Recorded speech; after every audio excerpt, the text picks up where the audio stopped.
That's my dream girl, PJ Harvey. Polly Jean Harvey was born and raised on a family farm in a small village in Dorset, England. Her parents had their own business, they quarried stone. Polly admitted that life on the farm definitely hardened her stomach. When I'm home, I still help with dipping the sheep, and I help wringing the lamb's tails and wringing testicles and things like that. Wringing testicles? Polly wasn't the only child. She had an older brother whom she spent the majority of her time with. According to Polly Jean, she was a prime example of a tomboy. She cut her hair short, she wanted to be called Paul, and she didn't like wearing dresses. Quote, "I spent my life up till I was 14 just wishing I was a boy. My older brother was so wonderful, and there were no other girls in the village, so we just used to play with him and his friends. I was a real tomboy. I still do prefer male company. Most of my friends are male. I do love men probably more than I love women." End quote. As a child, Polly had a fertile mind. She loved performing and entertaining her family and friends. She'd make her own toys and write plays for her homemade puppet theater. And of course, she loved music. She didn't really have any choice because there was hardly a day on which her parents didn't put a record on. As Polly said, it was as important to them as eating, drinking, or breathing. Her mother especially liked organizing music gigs, oftentimes letting musicians stay for the night in the family house. To repay the hospitality, they would in return teach Polly how to play a certain musical instrument. At 11, for example, Polly picked up the saxophone. Compared to childhood, which Polly Jean said was happy, her teenage years were more alienated. Quote, "My mom would often refer to me as a troubled child. I used to enter black holes of depression for months on end and be incredibly angry with everyone. I had a tough time. I always felt ugly. I can't even remember feeling gorgeous. I spent a lot of time feeling like the back of the bus. I used to get very lonely." End quote. Her tomboyish appearance would get her into uncomfortable situations at school. For example, she had trouble going to the girls' restroom without someone saying get out. Consequently, Polly was very shy and unapproachable. In her own words, she went out of her way to avoid speaking to people. Like many, Harvey found emotional solace in music, as well as other forms of art like sculpture. Polly taught herself how to play the guitar and started writing her own songs at age 18. She formed a variety of music bands and played at local pubs. Eventually, in 1988, still at the age of 18, Polly became a member of the band Automatic Dlamini, formed by British musician and producer John Parish, whom Polly Jean referred to as her musical soulmate. Polly played saxophone, guitar, and provided background vocals. During 2.5 years, Polly improved her guitar skills and learned how to perform on stage and engage with the audience, since she toured with the band around Europe twice. In 1991, Harvey decided to leave and form her own trio with former bandmates, which she named after herself, PJ Harvey. The trio's first performance was less than successful. There was about 50 people there, and in the first song we cleared the hall. There was about 2 people left. And a woman came up to my drummer and shouted at him, "Don't you realise nobody likes you? We'll pay you. You can stop playing, we'll still pay you." This incident forced the band to try their luck in London, where Polly also intended to earn a degree in sculpture. However, music soon became her primary focus. Quote, "The reason I started to do music instead of what I was doing before, which was sculpture, was because I feel that music is a better, more physical way to reach people. Pieces of artwork can make you think, but they don't grab you by your stomach, shake you around for 3 minutes, and then leave you feeling exhausted and drained." End quote. During this time, the group recorded a set of demo songs and distributed them to record labels. This ultimately led to the band signing with an indie label, Too Pure. Their debut single Dress drew immense attention and praise from critics. This song sucks you into a vortex where the entrancing guitars roll you around until you become dizzy. Dress presents a story about a woman who wants to be seen and appreciated by her lover. At the beginning, she's preparing for a date with her man. She decides to wear a sparkly red dress to impress him.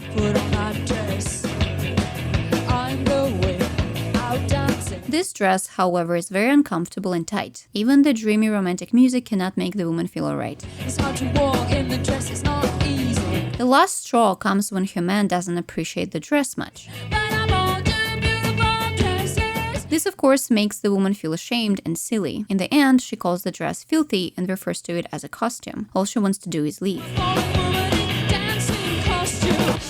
This is the most surface-level reading of the song. Some people analyzed Dress through a feminist lens. The song might serve as a commentary on societal beauty standards that are imposed on women, the pressure to always look young and pretty, beauty's pain, all that. In the black and white music video, Polly Jean acts like a doll. For the majority of the video, she's lying on the floor in the same pose while people around her are trying to make a life-size cardboard cutout of her. Other scenes show a girl on a circus-style swing. This girl also appears on the cover for the single. It's very unsettling because there's no no head, just a body. So if you want to, you can definitely tie it to that theory about beauty and female bodies. Both the MV and the cover art were done by Polly's friend Maria Moknash, an artist who would work with Polly on tons of singles, albums, and videos. The band's second single, Shilana Gig, was praised even more by the feminist community, and interestingly enough, it continues with the theme of female beauty. You might think that the art cover for the second single is better matched to the concept of the first one, because it looks like a mockery of a magazine cover, but the woman's face has disturbing black smudges on it. In addition, the accompanying music video includes shots of traditionally female accessories, like a handbag and heels and a lipstick. The song was named after Celtic stone carvings that depicted naked female figures crouching down, showing off their enlarged vulvas with a smile on their faces. These carvings were oftentimes placed over doors or windows on medieval churches, castles, and cathedrals, mainly in Ireland and the UK, but also in some places around Europe. Early theories suggested that these figures weren't against the sin of lust, or in general, warded off demons and evil spirits. Other historians viewed Shilana Gigs as goddesses of fertility, and more recently, feminists reinterpreted these carvings as symbols of empowerment and sexuality. Polly Jean commented, quote, "What I like about it is that she's laughing and ripping herself apart. Humor and horrificness." End quote. The song once again presents a dialogue, presumably between a woman and a man. The woman is trying to make sexual advances towards the man, flaunting her body at him. Look at this, my ruby red, ruby lips. The man, in his turn, uses the name Shilana Gig as an insult and accuses the woman of exhibitionism.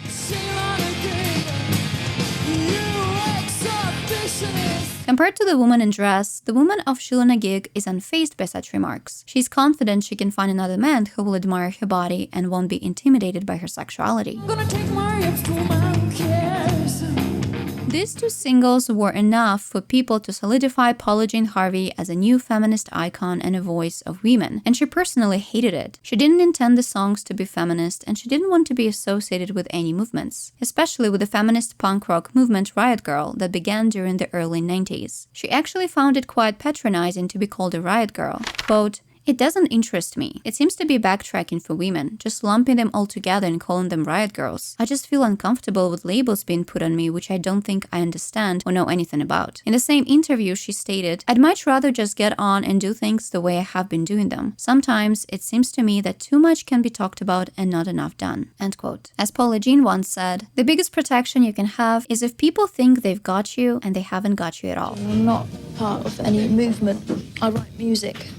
That's what I do. PJ Harvey's debut album Dry came out in March 1992, and despite Polly Jean coming from a non-religious family, majority of the tracks are filled with biblical allusions, which some argue create a definite narrative arc. Thus, some people view Dry as a concept album. For example, one music professor by the name Mark Mazzullo wrote a paper where he presented his theory regarding the story of Dry, and talked about the drowned virgin trope that is used as a narrative plot device in a lot of art forms. In a nutshell, it usually starts with a woman who is pure and chaste. The woman then experiences sexual desire, which she acts upon. In the end, she is drowned. In some cases, it happens at the hands of a man and acts as a punishment. In others, the woman chooses to end her own life as a way to free herself from the backlash of the community. Dry kicks off with "Oh My Lover," a sultry and haunting track that weirdly enough sounds like a lullaby to me. Polly Jean's voice sounds both like she's seducing someone and at the same time begging and pleading with them.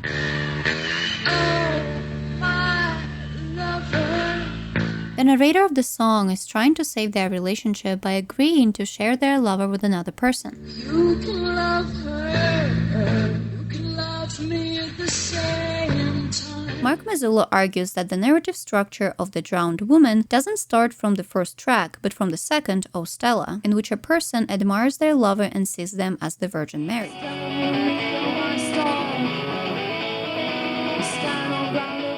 Then Dress foreshadows the fallen woman in the last verse, as the lovers end their date, which leads to them sleeping together. The title of the next track, Victory, in Mark's opinion, confirms that the sexual activity has taken place. Come on, boys, let's push it hard. Happy and Bleeding, the following track, might refer to the loss of innocence or menstruation as proof that the woman is not pregnant. In Shilana Gig, the virgin finally transforms into a and the man is disgusted with her. Then in Hair, which tells the biblical story of Delilah's betrayal of Samson, the woman becomes vengeful. You cut my hair, you lie in my bed. In Joe, the woman is still desperate to stay with her lover. Showing you my butterbean, stay with me Finally, the last 3 tracks portray the downfall of the woman into the depression and her choice to end it all. Now the water to my ankles, now the water to my knees. Mark suggests that the woman has drowned but survived. In a way, she cleansed herself and was born again. The album's back art cover also shows Polly topless in a bathtub, looking like the modern version of Ophelia. This analysis/theory is pretty fascinating, but I personally don't think it works. The placement of some songs messes it up. It's not as smooth and linear as you'd like it to be. For me personally, it's about relationship troubles, communication between a man and a woman. Polly Jean explained that a lot of songs on the album were about dissatisfaction and frustration, and in general, she likes exploring human relationships. At the same time, years later, Polly admitted that many tracks on Dry are not as dark as people make them out to be. Quote, "A lot of the songs on my first album are actually quite fun and happy. Songs like Hair and Dress, they've all got tongue-in-cheek feel to them as well. I think often people read them as being angst-ridden, angry songs, when me, personally, I'm having quite a good time really. They get interpreted in different ways, which is fine." End quote. Polly's contradictory nature made many people confused and intrigued. She would write provocative songs, but would get completely baffled by people's obsession to figure out the meaning behind them. In some ways, the lyrics are very explicit, and then that makes people stop and ask questions about it. What's your answer? There isn't one answer I give. I usually don't answer them. I'm not going to now. She would speak of female experience in her material and pose topless on a magazine cover, but wouldn't get why the press paid so much attention to the fact that she was a woman. Are you fighting for a female rock and roll world then? No, I'm not at all. I've got nothing to do with that. I'm just being myself. It's nothing to do with the fact that I'm female. As a consequence, Polly's reputation was of someone very serious, cold, and angry. People were a bit apprehensive to ask questions about her music. Polly joked about it being the bitch from hell syndrome. I don't know whether that's come from the music or what. It's just this sort of image. Can you not see the connection that people might I can see it, yeah, but it amazes me how much people stick to that and are not kind of open-minded to the fact that, yeah, there might be a bit of that, but there's also a lot of a very different side as well. I guess you can cut Polly Jean some slack since she was only 22 at the time and didn't know how to handle interviews. Her whole life was also changing at a rapid pace. At one point, Polly became depressed and physically ill. She said that a lot of the things contributed to her breakdown. The quick success of the band, the attention of the media, the first time away from home in a big city that she found aggressive and unfriendly, and the ending of her first serious romantic relationship. Quote, "I could hardly get out of it. I had a couple of breakdowns when I just couldn't do anything for myself for weeks on end. Really little things like having a bath and brushing your teeth. It was really horrible, and I never want to get back to that again." End quote. In the end, Polly decided to come back home for some time, rent a flat on the coastline, and repair the damage that was done. In 1993, PJ Harvey released their second album, Read of Me, under a new record label, which turned out to be even more abrasive and biting. Some of the vocals straight up sound like painful whimpers and primal screams. Quote, "It's not something you would put on to relax. It's a friction, an uncomfortable feeling, which is how I feel most of the time, never quite at ease." End quote. The art cover of the album was taken by Polly's friend Maria again in the bathroom of her apartment. On this black and white photograph, Polly's hair looks so thick and solid that for the longest time I thought she had dreadlocks. This photo is almost a continuation of what you saw on Dry's back album cover. Polly Jean really likes water, it seems. Read of Me was promoted by 2 singles with music videos, 50 Foot Queenie and Men's Size, which go pretty well together since on both of them, Polly embodies these big and boastful personas. The main difference is that on 50 Foot Queenie, it's a woman, and on Men's Size, it's a man. 50 Foot Queenie is believed to be inspired by 2 things: the bravado of gangster rap and a B-movie, Attack of the 50-Foot Woman, in which after an encounter with an alien, a woman turns into a giantess and gets revenge on her cheating husband. In the music video, Polly stomps around in a leopard coat, red dress, sunglasses, and with her hair down. It's very different from the androgynous look she used to have, with black leather boots, black leather jacket, jeans, and a slick back hair bun. You can also notice a golden purse and heels, which first appeared in the MV for Shillin' a Gig. I don't think it was intentional, but both tracks are very energetic. They overflow with confidence, which incites you to just say F you to people who unfairly criticize you. I think she's so big because she feasts on men quite a lot, and that's a good form of protein. Men's Size also starts off with Man's bragging. Got my leather boots on, But this track is more ambiguous and downright creepier since it ends with the man pouring gasoline on his hair to silence his quote-unquote ladyhead. Many people believed that in this song, Paula Jean was making fun of hypermasculine men, and that the ladyhead represented feminine qualities men like this try to suppress. Paula denied this interpretation, quote, "I'd say it's more anger with myself. It's not against any machismo operation. But it's not just anger, it's humiliation. I like to humiliate myself and make the listener feel uncomfortable. That would be the ideal package," end quote. When I saw the music video for the first time, I thought that this song was about playing with your feminine and masculine sides or the conflict between them, for instance when women struggle with their femininity. The MV shows Paula dancing with a rose in her mouth and a dress. She's not putting it on, just holding it against her body. Then it cuts to Paula sitting on a chair in front of the window. She's wearing underwear and a cropped t-shirt. This is when she starts singing that she's coming up man-sized. The whole video is basically her lip syncing to the song, but the ending is what makes it so horror-like. The light goes out and the music stops. Only one side of Paula's face stays illuminated as she, with a hint of smile, tells you how she douses herself in gasoline. Maybe it's a complete rejection of femininity, or maybe it's a rejection of societal expectations associated with being male or female. Man Size is not the most violent track on this album. Read of Me, Legs, and Rub Till It Bleeds deal with romantic betrayal, possessiveness, obsession, and revenge in a pretty gruesome way. It veers between love and hate, adoration and repulsion, threats and pleading. In Read of Me, the narrator tells their lover who wishes to leave them that they will not be easy to get rid of. They beg them to stay and intimidate them with physical violence.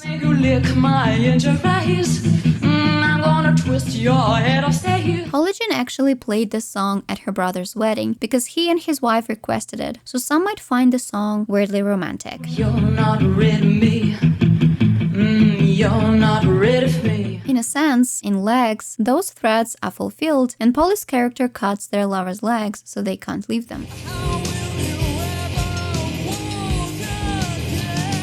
Quote, "I got that idea from when you're younger and you have your favorite toys that you play with and you love them so much that they start falling apart. My action man's legs would fall off and his fingers would break and stuff, but it just shows how much you loved them," end quote. And finally, in Rub Till It Bleeds, the narrator pretends to comfort their lover, but in reality they're executing their revenge by toying with their lover's trust. The sexually charged lines of Rub Till It Bleeds make some believe that the singer is rubbing some other head, which isn't connected to the neck, but who knows.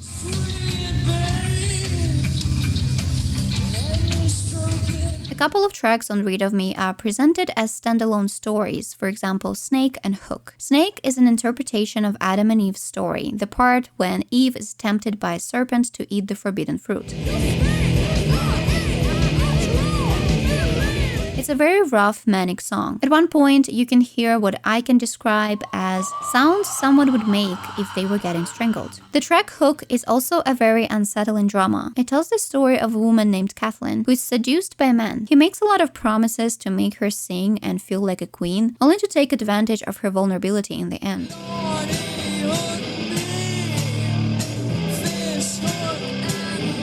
Other tracks on the album, like Dry and Me Jane, are more humorous while still touching on a pretty serious topic of relationship dissatisfaction. In Dry, one lover is incapable of sexually satisfying another.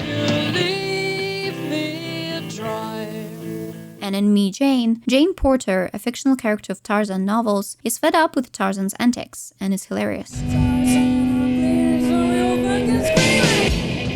In terms of the sound, Read of Me is definitely less accessible than Dry, especially on the first listen. It's hard to take the whole album in all at once because it's very intense and it doesn't flow as smoothly as Dry. However, in terms of the lyrical content, Read of Me is definitely more advanced. This was the first time when Paula Jean began experimenting with storytelling in her overall image. The PJ Harvey trio would disband after their tour in 1993, with Polly feeling that they all changed as people and she had outgrown the band. I felt like I had really exhausted the sound of that a three-piece can make, a guitar, bass, drums, and I was dying to experiment with new instruments and with new people, because that does bring a different kind of inspiration. To Bring You My Love, PJ Harvey's first album as a solo artist, came out in 1995, and it was very different from anything she'd made before, both in terms of sound and subject matter. This record isn't as rebellious, aggressive, and gut-punching. It's more gothic, mystique, elegant, and mature. Polly Jean is done with tales of revenge. Now it's all about longing and mourning, and presenting love as a spiritual journey across the desert.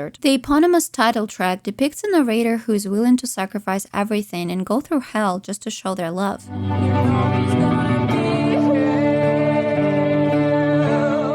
It's interesting that there's a song that directly mirrors To Bring You My Love, and this is Send His Love to Me. This time the narrator prays to Jesus that their lover comes back to them. Send his love to me.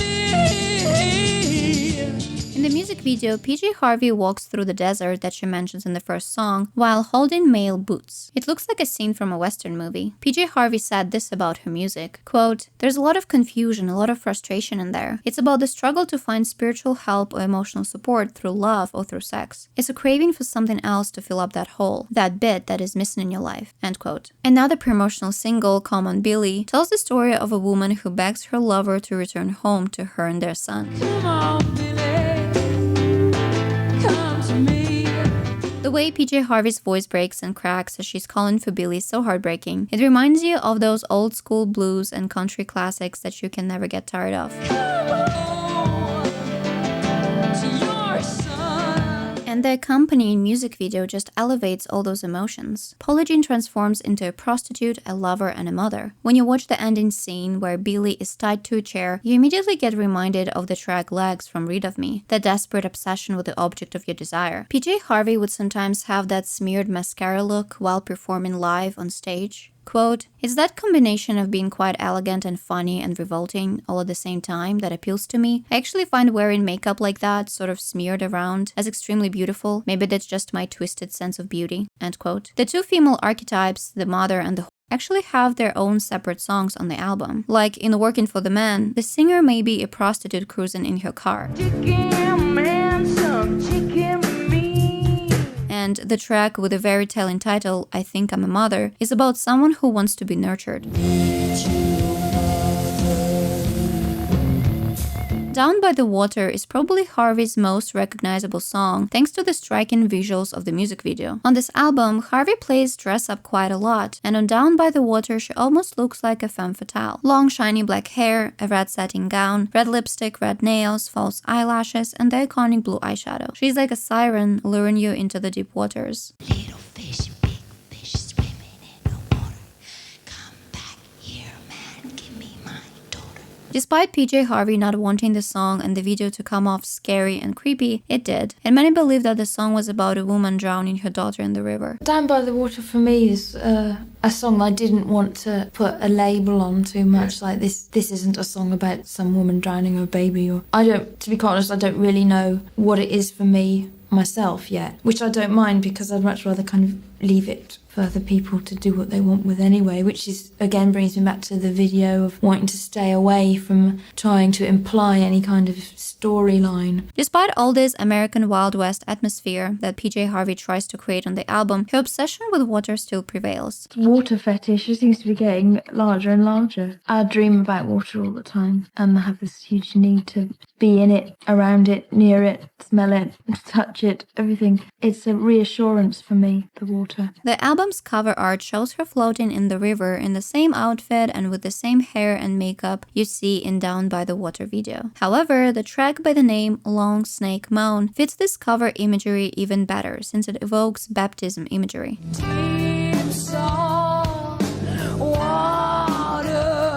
PJ Harvey also mentions Lazarus, whom Jesus raised from the dead.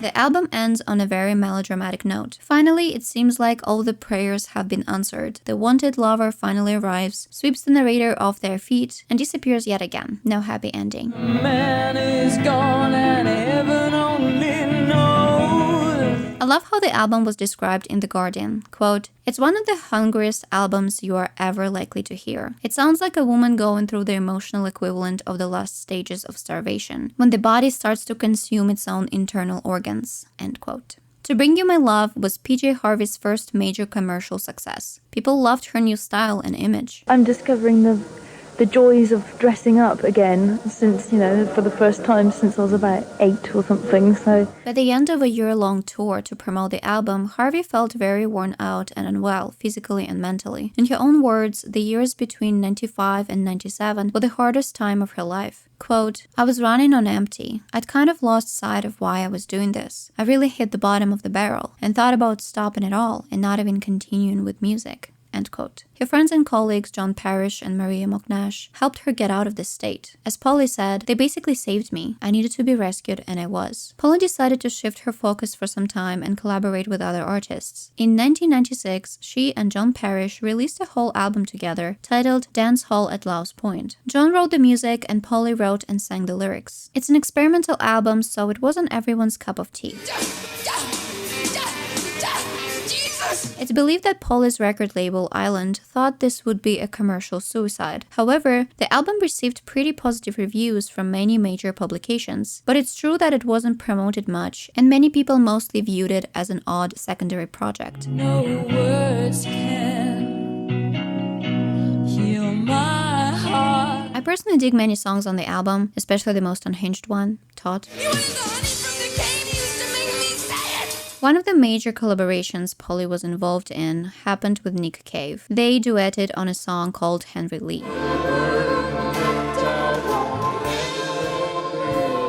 The pair had a brief but profoundly intense relationship that subsequently impacted the material on their future albums. Polly Jean later revealed, quote, "I made this collage for Nick during the time I was writing Is This Desire, and in some ways, the words of the collage went on to inform the song, and indeed the whole album." End quote. In the song, Polly wonders if passion or strong chemistry is enough for a long-term relationship. Is this desire enough? The full album that was released in 1998 certainly feels more personal, intimate, and melancholic. This time, Polly wanted to write for and about herself. I feel more than ever that I'm sort of the same Polly on stage as I am when I'm off or making a cup of tea or whatever. And before, it always felt like it had to be some sort of metamorphosis.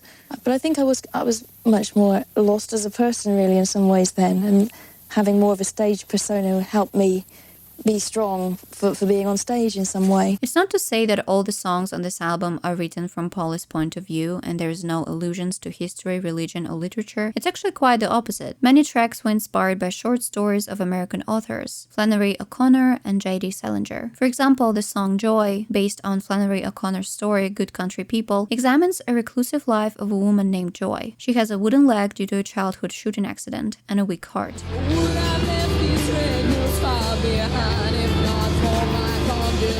That's why she lives with her mother, whom she rebels against. Joy rejects religion and thinks she knows better than everyone else, until she meets a Bible salesman, undercover scam artist, who seduces her and steals her leg. Such a messed up but funny ending. Under all this hard exterior, there is a naive and innocent person hidden. Another very beautiful track, The River, includes paraphrased quotes from O'Connor's short story by the same name, about a little boy who gets baptized. The boy is ignored by his parents, so he finds acceptance and love in this Christian ritual. Sadly, at the end of the story, the boy accidentally drowns in his attempts to find the kingdom of God. But the song is still very comforting and soothing. It's more about connecting with nature. Leave your pain in the river. I think the album's cover reflects this song very well, as Polly is standing in front of the river, her arms hugging her body. Harvey stated that all her songs are a mixture of fictional characters and real experiences. None of them are fully one or the other. Some tracks on Is This Desire sound like they belong to film noir. Tracks like My Beautiful Leah, The Wind, and A Perfect Day Elise. My Beautiful Leah was the song that made Polly realize how deeply depressed she was. The heavy bass and the distorted electronic sound create a dark story about a missing girl with black hair and brown eyes. The last words were, If I don't find it this time, then I'm better off dead. In The Wind, Polly tells the story of Saint Catherine, the patron saint of spinsters, and a chapel that was dedicated to her. The chapel became popular as a place for women to pray for a husband, and Polly cites this prayer in the lyrics. Patron saint of nothing, a woman on the hill. music video, Polly just moves around New York looking very pretty in the wind. A Perfect Day Elise loosely alludes to J.D. Salinger's story A Perfect Day for Banana Fish, about a mentally troubled war veteran who is vacationing at a resort with his wife. He ends up taking his own life after a day at the beach. Polly's story is different though. It takes place at a hotel, but it seems to be about a man who gets infatuated with a woman named Elise, who rejects him after they spend a night together. The man's obsession makes him return to Elise's hotel room with a gun and shoot her. In the music video, you are, as a viewer, observing all the tenants who live in the hotel. While watching the video, you kind of expect something bad to happen because everybody looks very suspicious, but nothing happens. Polly actually comforts the man who seems to be the most anxious. There is one more track in the lyrics of which you can find a quote from one of Salinger's stories, and this track is Angeline. Angeline is a woman who sells her body to men, but daydreams about a Prince Charming who will come and save her. It's a bittersweet song where the man represents hope or a dream which isn't that easily reachable.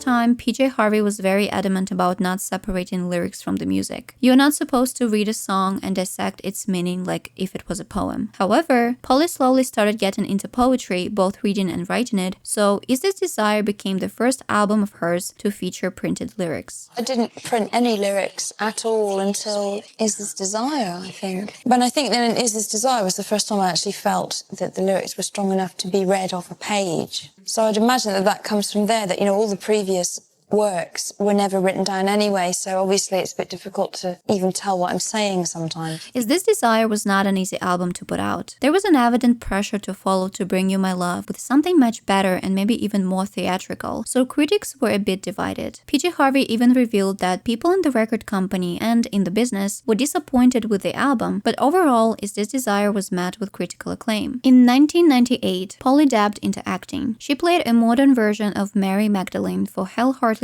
movie The Book of Life. Polly felt very inspired by New York City while shooting the movie, so the following year she decided to come back. She stayed there for 9 months, and some of the material she wrote during that time ended up on her album Stories from the City, Stories from the Sea, that came out in the year 2000. The cover art captured Polly walking in the neon lights of New York at night. Many called it PJ Harvey's New York album, something she denied in interviews while explaining that half the songs were written between Europe, London, and her home in Dorset. It's hard not to imagine New York as a backdrop of this album when Polly Jean screams that she needs a gun in the opening track Big Exit, walks through Manhattan neighborhoods like Chinatown and Little Italy in Good Fortune, tries to escape the rat race culture of a big city on the track The Horse Hustle and the Hustler's Whore. Try saying that as a tongue twister. Speak to me, a song of grief. As a romantic date on a rooftop in Brooklyn and you said something. On a rooftop in Brooklyn at 1 in the morning. And in general mentions planes and helicopters that keep buzzing over the city. And the battle is won, and the planes keep on winging.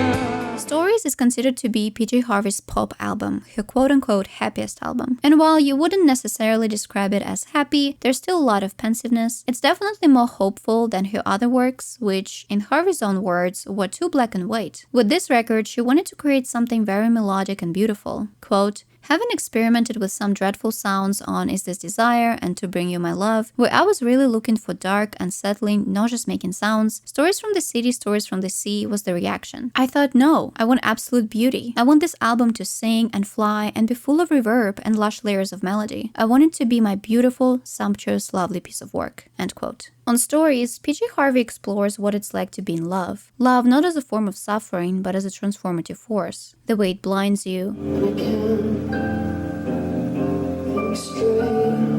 The way it makes you look at the world more positively.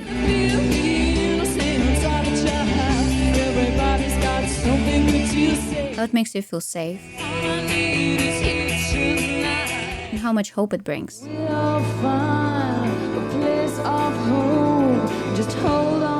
Probably every song I've ever written has been a love song of some kind, whether it's love for a person or a place or a thing or a god or, you know, whatever. As far as I can see, it's what life is all about. And so that's why I keep investigating it again and again and never really feel like I'm ever going to reach the end of that investigation. That seems to be what the lifespan is about. The classic rock and roll track, This Is Love, is a shameless declaration of feelings. It's almost like PJ Harvey answers the question she posed on her previous album. Is this desire? No, this is love. I think it would have been cool to title the album this way. Even the breakup is held in a more mature way on this album. Now it's something you can accept and learn from.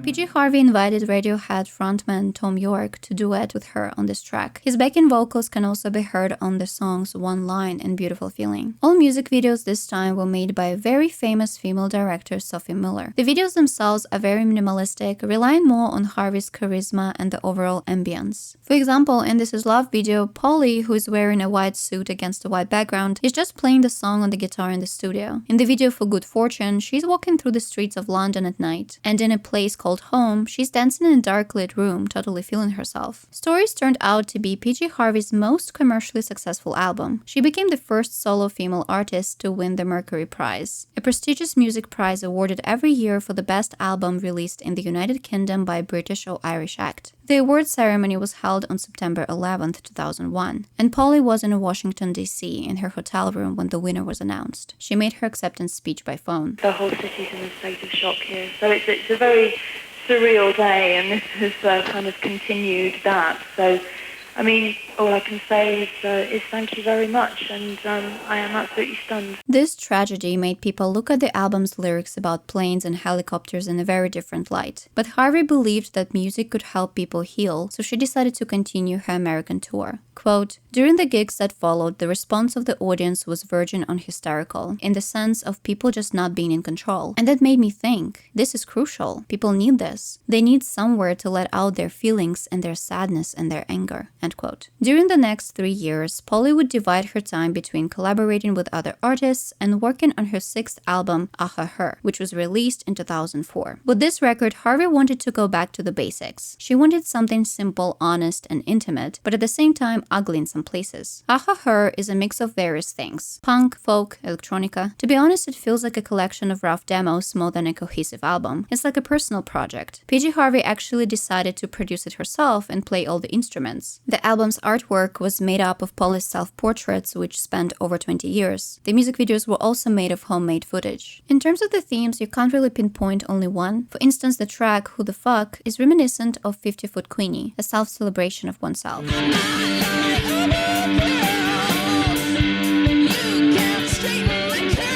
Another song, The Pocket Knife, tells the story of a young woman who's preparing for a wedding she doesn't want. I'm too young to marry, yeah. And of course there's love and everything it brings and does to you. Writing letters has never been as hot and sexy as on the track The Letter.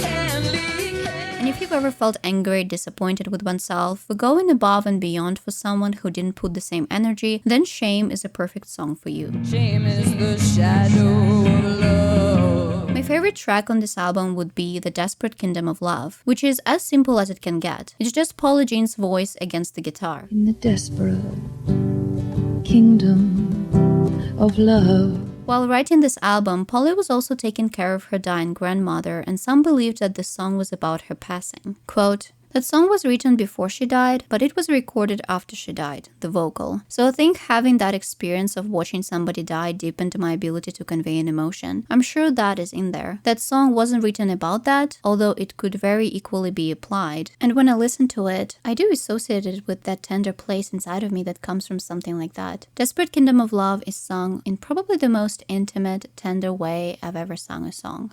End quote. One interesting fact about Aha Her album is that the title comes from the chorus of a song PJ Harvey decided not to record but play live during her promotional tour. In the song, the narrator is distraught because the person they're presumably in love with is marrying someone else. Harvey Harvey explained that one of the most important things for her while working on a new album is not to repeat her own material. That's why every time she pushes herself to break new ground. However, she admitted that with Aha Her, she failed to do it. I didn't follow it through. I feel like there was a couple of songs on that record that were too atypically PJ Harvey and weren't new ground and weren't saying anything new that I hadn't said before, and felt a little bit that the album fell short of what I'd hoped for it. So with this record, with White Chalk, I think it made me even more passionately want to not repeat myself in any shape or form and see that right through to the bitter end, whether it meant waiting 10 years to have another record. 2007 saw the release of one of PJ Harvey's most stylistically unique albums, White Chalk. Everything from the sound to the vocals to the costume design is pure genius. On this record, Polly Jean turns into a Victorian ghost in a white dress who invites you into the past. You feel like the main character of a 19th century Gothic novel. Harvey plays the piano and harp and sings in a whispery high-pitched voice, which at the time she referred to as her church voice.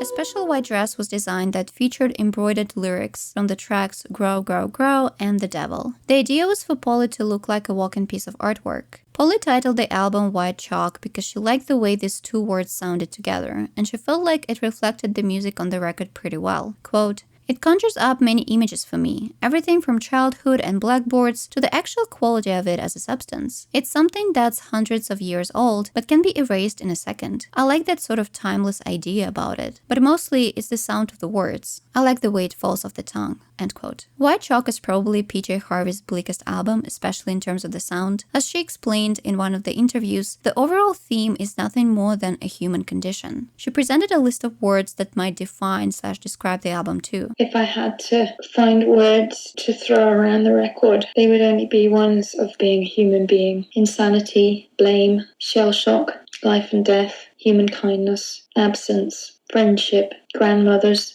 potential, violence, murder, news, forgiving and asking forgiveness. On White Chalk, Polly comes back to reference in literature and poetry. Tracks like The Devil and Silence draw from Tolstoy's story The Devil, which explores the tortures of lust. In the novella, a married man slowly gets overpowered by his unrelenting sexual desire for another woman. And in my thinking, steal you away. On another song, When Under Ether, Polly directly quotes T.S. Eliot's poem East Cocker. When under ether, the mind comes alive. This track actually prompted many to believe that the album dealt with the topic of abortion. If you look at the lyrics, it says, "The woman beside me is holding my hand. I point at the ceiling, she smiles so kind. Something's inside me, unborn and unblessed, disappears in the ether." It's interesting that the next track, White Chalk, also includes a couple of lines about a child at the very end. There's blood on my hand. Some even went as far as to say that all this drama ends with the character throwing themselves off a cliff in the closing track, The Mountain, because the way Polly sings at the end sounds like she's shrieking. Theories like this are very compelling, but PJ Harvey obviously said that it was basically BS. Quote, "It was nothing as specific as abortion. It's become a theme that's blown out of all proportion. When Under Ether is very much about life and death, really. That whole beautiful process of moving from one world to another. I wanted that song very much to be about the kindness of human beings, and what kindness people can show in the face of adversity at very difficult times." End quote. There's a lot of grief on the album, and To Talk to You is the most clear example of this. In the song, Polly fantasizes about lying on her late grandmother's grave, wishing to speak to her. The most haunting track that turns you inside out is the piano. The way Polly Jean sings "Oh God, I Miss You" is just painful. She's literally wailing. Oh God, I miss you.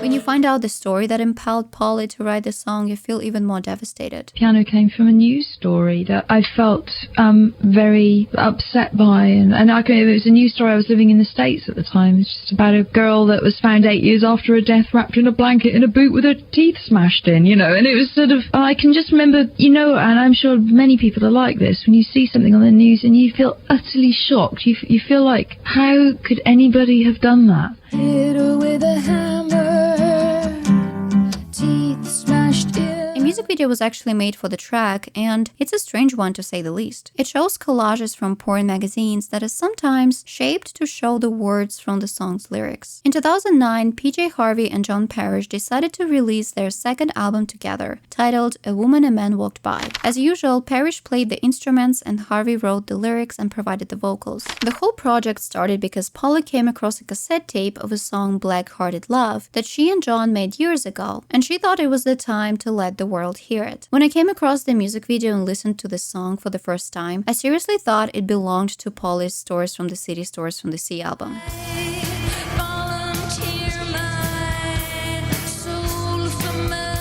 It's such a witchy song, a gothic ballad with screechy guitars, and I'm completely obsessed with the music video that was directed by controversial British visual artists, the Chapman brothers. They wanted the video to be haunting and enigmatic, yet colorful. That's why you see Polly in the middle of the dark woods jumping on a vibrant, bouncy castle. Because everything is in slow motion, it looks like Polly is levitating sometimes. While promoting White Chalk, Polly Jean mentioned in interviews that she had to come back to her roots and remember that she was an English woman. Quote, "I feel more English these days. I've become more and more aware that I'm an English woman and I wanted to sing as an English woman. I grew up listening to blues music and every record I ever heard was sung by Americans. You can't help but have that in your blood when it's all you hear, and I almost had to get back to who I am and how I speak and where I come from." End quote. This shift led to Harvey returning with her first political album, Let England Shake, in 2011. It was also the first record that didn't have her picture on the cover. Polly explained that she wanted to look outwards, not inwards, and talk about day-to-day events that are influencing people at the moment. She'd always been politically engaged, but had never felt that she had the skill to write about it and do it well. Harvey didn't want to sound preachy or force people to take a certain position. Her goal was to stay impartial, be a witness and an observer, to focus on the emotional quality of war, no matter on which side of the fence you are. Initially, Polly was concerned about the conflicts that were happening in Iraq and Afghanistan, but in order to have a better and broader understanding of war, she decided to dig deeper into the past, which led her to World War I. I realised that the language is the same. The description of the suffering and the loss, it's all the same. And that was quite shocking to me as well, because I just realised myself that it's not going to change. If it's been like this for this long, this is actually human nature.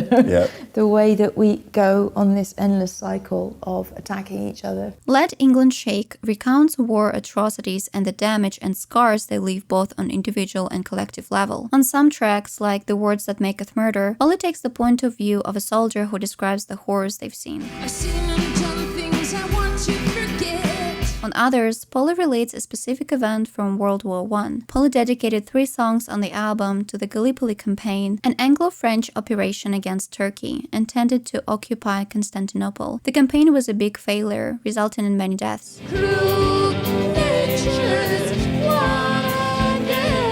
Out of these 3 tracks, All and Everyone might be the most impactful and poetic one. Harvey sings about death, which creeps into everything: the air, the sound, the laughter, the water, the sun.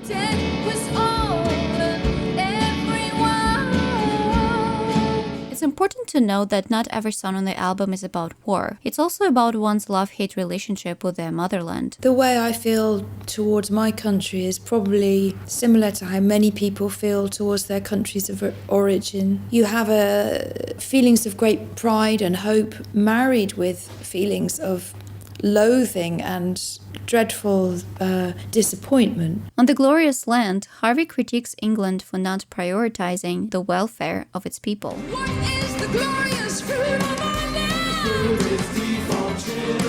However, on another track called England, Polly expresses her love towards the country. For instance, a song like England uses that sample from a very ancient Kurdish love song, and it's sung by an Iraqi woman called Kasim Miro. And she's singing a love song to a man, and I'm singing a love song almost to my country.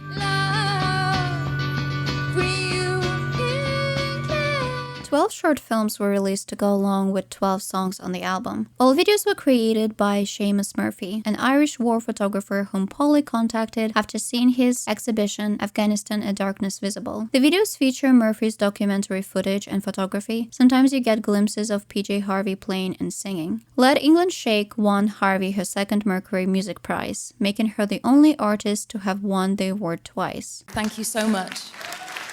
Since PJ Harvey feared repeating herself, it was surprising that her next album was basically a sequel to Let England Shake, and everybody knows how hard it is to produce a good sequel. The Hope 6 Demolition project came out in 2016, and it was another political album. Paula Jean wrote all the material between 2011 and 2014, while she and Seamus Murphy were traveling together to Kosovo, Afghanistan, and Washington, D.C. Harvey actually explained in an interview why she decided to pair the US with those other two countries. A lot of the decisions were made there that affected Afghanistan, affected Kosovo, but it was also a nice place to go back. And I, as a writer, was just trying to almost look at the similarities that I could find rather than the differences. The album's title references the Hope 6 program of the United States Department of Housing and Urban Development, which was intended to transform the worst public housing projects in the United States into mixed-income developments. This program faced criticism, with some viewing it as a form of social cleansing, since it resulted in the involuntary displacement of poor families from their homes and communities. The album's opening track, The Community of Hope, was directly inspired by Harvey's trip to Anacostia. We ended up spending most of our time in a part of Washington, D.C. called Anacostia, which is south of the river, a very poor part, very run-down neighbourhood. And I talked to a lot of the people there. We spent about a week on the streets talking to people, listening to what they had to say, and I just collected notes as a journalist. This is just drug town, just zombies, but that's just life. This song and other songs about Washington, D.C. were criticized for portraying America in a certain light. PJ Harvey received some backlash for engaging in poverty tourism, basically. All of these claims are very dumb, and this is not why this album is bad or maybe mediocre at best. It seems that everything PJ Harvey wanted and managed to avoid on Let England Shake, she did on The Hope 6. The lyrics are overly literal, like someone's just reading their notes. It's just journalism and not songwriting. Took a plane to foreign land and said I'll write down what I've... This time, everything does sound preachy and more direct, and you can't really relate to such material if you're not from these places.